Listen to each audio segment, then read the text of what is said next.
ماذا يدور هنا؟ اسمعوا الأسى. انني ادعو المسؤولين عن التربية في هذا البلد ان يقرأوا عددين اخيرين من مجلة صباح الخير، فيها تحقيقان تحت عنوان من المسؤول عن افساد اخلاق البنات. لو انني اردت ان اعرض على حضراتكم ما نشرته هذه المجلة من المآسي التي تدور بين الشباب وبين البنات لجف الريق وعجز اللسان واستحيا البيان ومات الجنان وما اكملت شيئا. والله الذي لا اله غيره لقد عرضت علي مشكلة دعوت الله بعدها بدعوة مريم ابنة عمران، وقلت يا ليتني مت قبل هذا وكنت نسيا منسيا. شاب همس في اذني ان لديه مشكلة مستعصية، وجلست ادرس معه المشكلة، والمشكلة تتلخص في انه خطب فتاة تحبه ويحبها، ولكن اهلها رفضوا الخطبة. ثم همس في اذني قائلا لقد اتيت معها الخطيئة، وكلنا يعرف ما الخطيئة. فقدت اغلى ما تملكه الفتاة بعد وحدانية الله، فقدت غشاء بكارتها. وسألتها ما الذي دفعك الى هذا العمل؟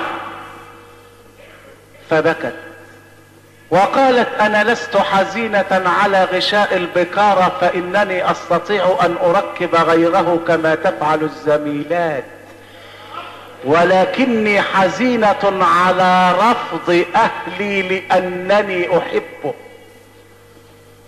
البلد في مسيس الحاجة الى تربية اسلامية، الى تربية اسلامية، ليست حزينة على فقد العفة، فان هناك قطع غيارات للعفة، ولكن العفة لا يمكن اذا زالت ان تعود.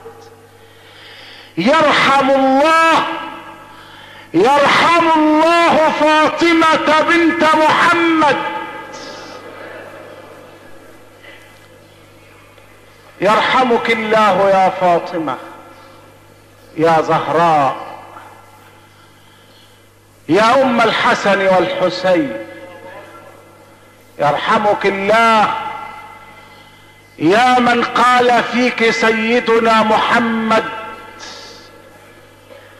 رضا فاطمة من رضاي وسخطها من سخطي. من ارضى فاطمة فقد ارضاني، ومن احبها فقد احبني، ومن اسخطها فقد اسخطني. يرحمك الله، يرحمك الله يا ابنة محمد، يا سيدة نساء اهل الجنة. يرحمك الله يوم قال لك ابوك محمد ما خير علاج للمرأة يا فاطمة، فقلت له بلسان اليقين ومنطق الحق المبين خير علاج للمرأة ألا ترى الرجال وألا يراها الرجال. فقال لك أبوك الحق أنك بنت محمد، وأنك من بيت النبوة يا فاطمة، ذرية بعضها من بعض، والله سميع عليم. يا رجال الإسلام راقبوا بناتكم، المأساة خطيرة، الذئاب كثيرة. راقبوا بناتكم، كتب هذا المقال يقول في مجلة صباح الخير: من بين الضحايا تلميذة في سن 13 من عمرها، لما وقع بها ما وقع من هتك العرض قال لها ابوها وكان يعمل مدرسا في احدى المدارس: ما الذي دفعك الى ان تفعلي هذا؟ فقالت بلسان التبجح: ولماذا تسألني الآن؟ ولماذا لم تكن تسألني قبل ذلك عندما كنت أدخل عليك بفستان جديد كل شهر؟ إذن هناك مغريات، هناك أعراض تباع، هناك مغريات. ألا قاتل الله الشقق المفروشة، ألا قاتل الله الذين يعقدون الزواج. يرحم الله الزواج على أيام السيد الجليل محمد. كان يأتيه الشاب فيسأله النبي قبل أن يكلم النبي، كان يقول له: أمتزوج أنت؟ النبي يسأل ويسأل عن الزواج. كان يسأل الشباب: أمتزوج أنت؟ يقول: لا. فيسأله: أمعك ما تتزوج به؟ يقول: لا. يقول له النبي: التمس ولو خاتما من حديد. يقول: لا أجد. يقول له النبي: أتحفظ شيئا من القرآن؟ يقول: نعم، الفاتحة، قل هو الله احد، اذا زلزلت الارض زلزالها، قل يا ايها الكافرون. فيقول له الحبيب المصطفى: اذهب وتزوج بما تحفظ به من القرآن الكريم. المهر قرآن، المهر قرآن ولا تعقيد. لماذا لا تعتني الجمعيات الدينية في بلادنا بمشروع يسمى تيسير الزواج؟ لماذا لا تعتني الجمعيات الدينية وتتبنى مشروع تيسير الزواج؟ يكفي للمتزوج ان يتزوج كما تزوج علي بن ابي طالب بفاطمة. دخل بسرير من جريد وبقربة ماء وبرحى تطحن بها الدقيق. هذا هو جهاز بنت المصطفى.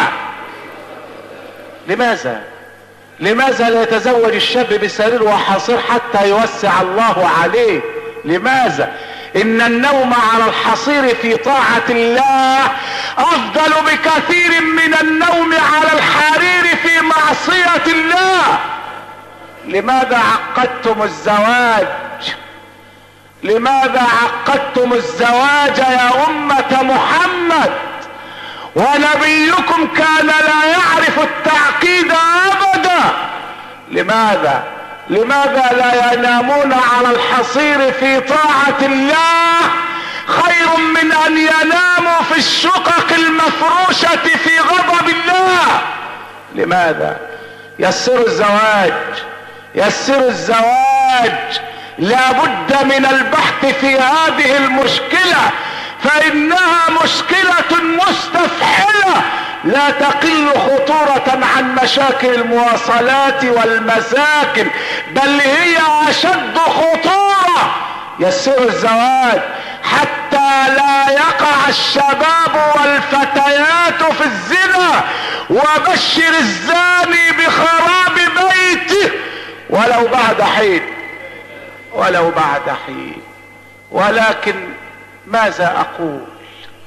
لو ان اصحاب الاقلام في بلادنا يعرفون الاسلام لكتبوا في مثل هذه المواضع الحساسة. ولكن يفاجئنا كاتب يوم الجمعة الماضي يريد ان يتفلسف فيقسم الناس الى يمين ويسار، يمين جامد ويسار متحرك. ولم يكتفي بهذا، الهراء والتخريف، فيريد ان يطبق ما قاله على صحابة النبي، فيقول كان ابو بكر يمينا جامدا، وكان عمر يسارا متحركا، وكان عثمان بالنسبة لعمر يمينا جامدا. ما هذا التقسيم؟ ما هذا الفهم السخيف يا ايها الكاتب؟ لم يكن اصحاب رسول الله يمينا ولا يسارا، انما كانوا مسلمين. انتم المخرفون الذين فتتم الشعب وفرقتموه فرقا وجعلتموه يمينا رجعيا ويسارا وطنيا، والله يعلم لا يمين ولا يسار، انما غش ونفاق وخيانة. اما اصحاب النبي فلم يكونوا هؤلاء ولا اولئك، انما كانوا كما قال ربنا والسابقون السابقون اولئك المقربون في جنات النعيم، ثلة من الاولين وقليل من الاخرين على سرر موضونة متكئين عليها متقابلين، يطوف عليهم ولدان مخلدون باكواب واباريق وكأس من معين، لا يصدعون عنها ولا ينزفون، وفاكهة مما يتخيرون ولحم طير مما يشتهون، وحور عين كأمثال اللؤلؤ المكنون جزاء بما كانوا يعملون. لم يكن ابو بكر جامدا، ولم يكن عمر يسارا. تأدب مع اصحاب رسول الله. اكتب في النضارة السوداء، اكتب في الوسادة الخالية، اكتب في بيتنا رجل، اكتب اين عقلي، ولكن كف قلمك عن اصحاب الحبيب محمد. ان اصحاب الحبيب لهم مكانتهم ولهم جلالهم، فتحوا الارض مشرقا ومغربا، ونحن ضيعناها شمالا وجنوبا. فتحوا الاندلس فضيعنا الاندلس، فتحوا صقلية فضاعت صقلية، فتحوا فلسطين فضاعت فلسطين، فتحوا الشام فضاعت اجزاء الشام. فكيف يجرؤ صاحب قلم ان يقسم اصحاب النبي الى يمين جامد ويسار متحرك؟ سبحانك، هذا بهتان عظيم. هذا سؤال ترددت كثيرا في شأنه، أطرحه على أسماع سيادتكم أم أحتفظ به لنفسي؟ لكنني في النهاية رأيت أن كتمانه خيانة، ومعاذ الله أن أكون من الخائنين، فأعرض المشكلة وسأسأل الله أن يوفقني للإجابة عنها. والمشكلة تدعو إلى الألم الأليم والحزن العميق. فمنذ أسبوع مضى جاءني شاب مسلم أحسبه كذلك ولا أزكي على الله أحدا، وقال لي: لقد جئت إليك رسولا من قبل فتاة مسلمة تستغيث بالله وتناشدك الله أن تجيب على مأساتها، لعل والدها يسمع الإجابة على أحد المسجلات فيتقي الله فيها.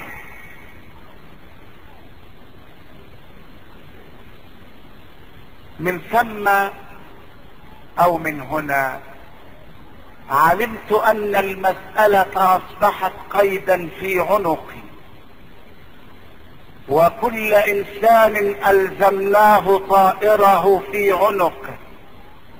من هنا علمت انه لا تردد في عرض المأساة ولا محيص من الاجابة عنها ولا مناص من عرضها عرضا صريحا كل الصراحة. المأساة كما يلي: ان هذه الفتاة وحيدة ابويها، ماتت امها وتركتها مع ابيها، عندها من العمر 20 عاما. ابوها رجل متعلم يجيد فهم اللغة العربية فهما عميقا.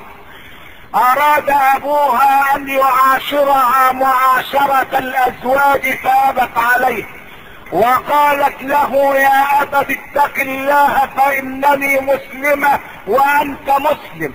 واذا بابيها يحاول اقناعها بانه لا شيء في معاشرته لها، وقال لها: لقد قرأت في بعض الكتب ان نبي الله لوطا عليه السلام نام مع بناته وانجب منهن اولادا.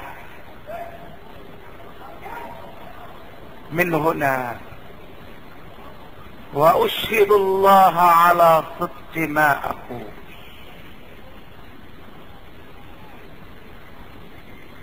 اشهد الله على صدق ما اقول، وانتم شهداء علي امام الله. ما نمت الليلة السابقة لحظة، ظللت مؤرقا كلما تذكرت هذه المسألة، ظللت مؤرقا طول الليل حتى صليت الفجر. وبعد صلاة الفجر سألت الله ان يرزقني بعض النوم حتى اتمكن من الوقوف على قدمي بينكم، فما اتى النوم الا كنسيم الصحر.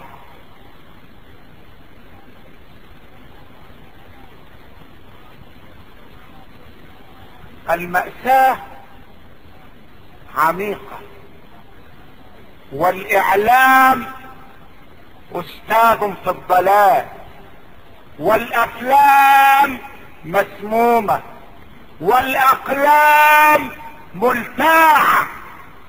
والد متعلم يريد ان يقنع ابنته بانه ما دامت امها قد ماتت فلها الحق ان تحل محل امها وتصير زوجة لابيها. الفتاة مسلمة متمسكة، لكنها تريد فتوى تقنع بها ذلك الاسد الهصوب. ان الذين قالوا على نبي الله لوط هذا الكلام هم اليهود الذين اتهموا الانبياء جميعهم بانهم اولاد زنا. اليهود الذين كتبوا في كتبهم ان ادم لما اكل من الشجرة ونزعت ثيابه عنه نزل الله الى الجنة واخذ ينادي على ادم ويقول: اين انت يا ادم؟ انا ربك، اين انت؟ رد علي. هم الذين قالوا ان الله نزل في مصارعة وملاكمة مع نبي الله يعقوب. نزل يصارع يعقوب في ارض البرية هناك في سيناء. نزل الله من اعلى سماواته يصارع يعقوب كأن الله في زعمهم محمد علي كلاي. اليهود هم الذين قالوا على مريم انها زنت بيوسف النجار وانجبت منه عيسى. اليهود هم الذين قالوا على لوط ان بنات لوط سقيناه الخمر حتى سكر، فلما سكروا زنى بهن وانجب منهن اولادا. فيا ايها الوالد العظيم، اتأخذ شريعتك من اليهود ام من سيدنا محمد؟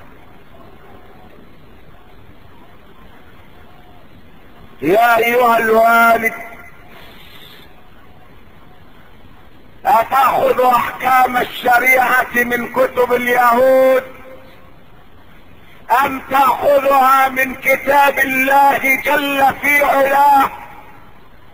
اسمع الى كتاب الله ماذا يقول: حرمت عليكم امهاتكم وبناتكم واخواتكم وعماتكم وخالاتكم وبنات الاخ وبنات الاخت وامهاتكم اللاتي ارضعنكم واخواتكم من الرضاعة وامهات نسائكم وربائبكم اللاتي في حجوركم من نسائكم اللاتي دخلتم بهن، فان لم تكونوا دخلتم بهن فلا جناح عليكم، وحلائل ابنائكم الذين من اصلابكم، وان تجمعوا بين الاختين الا ما قد سلف، ان الله كان غفورا رحيما. والمحصنات من النساء.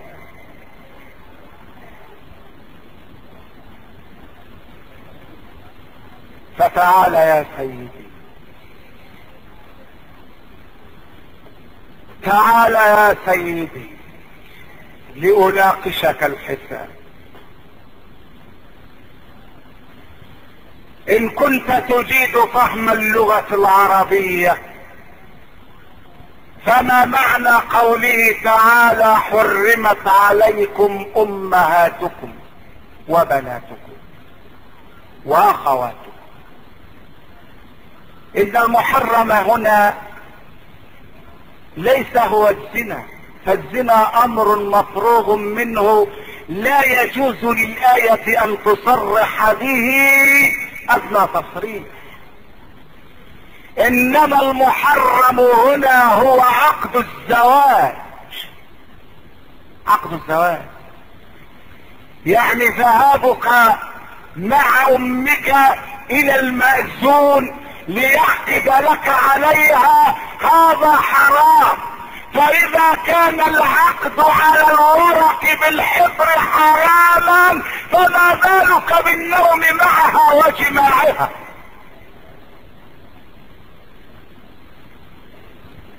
ما بالك؟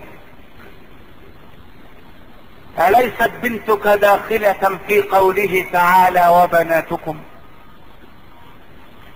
والقرآن العظيم قرن الأمهات بالبنات لعظم الحرمة، فأنت جزء من أمك وبنتك جزء منك. والنبي يقول: لعن الله ناكح جزءه. أنت جزء من أمك وبنتك جزء منك. والحبيب محمد يقول: لعن الله ناكح جزءه. بل ان الله لما نهى عن الزنا لم يقل ولا تزنوا. لو قال ولا تزنوا لكان الزنا وحده حراما، اما الخلوة بالمرأة الاجنبية فلا شيء فيها، وتقبيلها لا شيء فيه، ولمس يديها لا شيء فيه، والنظر اليها لا شيء فيه. لكنه تعالى قال: ولا تقربوا الزنا. فمعنى ولا تقربوا يعني كما ان الزنا حرام، فكل طريق يؤدي اليه فهو حرام. فالخلوة قرب للزنا، واللمس قرب للزنا، والنظرة قرب للزنا، واللمس قرب للزنا. لذلك نهى تعالى عن القرب قبل ان ينهى عن الزنا. ولا تقربوا ولا تقربوا. يا سيدي، ليس الامر قاصر على بنتك التي من صلبك، بل ان الامر يشمل كذلك بنتك من الرضاعة. فمن رضع من امرأة، من رضع من امرأة ونزل اللبن من ثدييها الى جوفه، صارت هذه المرأة امه، وصار زوج المرضعة اباه، وصارت اخت المرضعة خالته، وصارت اخت زوجها عمته، وصار اخو المرضعة خاله، وصار اخو زوجها عمه، وصار ابو المرضعة جده، وصار ابو زوجها جده، وصارت ام المرضعة جدته، وصارت ام زوجها جدته. قال النبي صلى الله عليه وسلم: يحرم من الرضاع ما يحرم من النسب. اذا رضع انسان من اي امرأة انتشرت الحرمة منه الى اولاده، فالمرأة التي ارضعته اصبحت كأمه، لا يحل له زواجها، وزوج المرضعة صار اباه، واولاد المرضعة السابقون واللاحقون والذين رضعوا منها واولادها من رحمها صاروا جميعا اخوة للرضيع. افهموا هذه المسائل، لقد وقعنا فيها، والريف في جهالة، الريف في ضلالة عمياء وجهالة جهلاء. فأم الأسرة السيدة تجلس في البيت وترضع الأسرة كلها، فيصيرون إخوة من الرضاعة، وبعد ذلك يتزوج بعضهم بعضا، فيكون الإنسان قد تزوج بأخته وعاش معها في الحرام، وانجب منها اولادا يعتبرون ضحايا ابرياء. ان النبي صلى الله تعالى عليه وسلم قيل له: يا رسول الله، تزوج بنت عمك حمزة، تزوج بنت عمك حمزة. فقال: انها لا تحل لي. قالوا: لماذا؟ انها بنت عمك، وبنت العم حلال، وبنت الخال حلال، وبنت الخالة حلال، لماذا لا تحل لك ابنة عمك؟ فقال: لانني رضعت مع ابيها من ثدي واحد، فاذا كان حمزة عمي من النسب فهو اخي في الرضاعة، فكيف يتزوج بنت اخي؟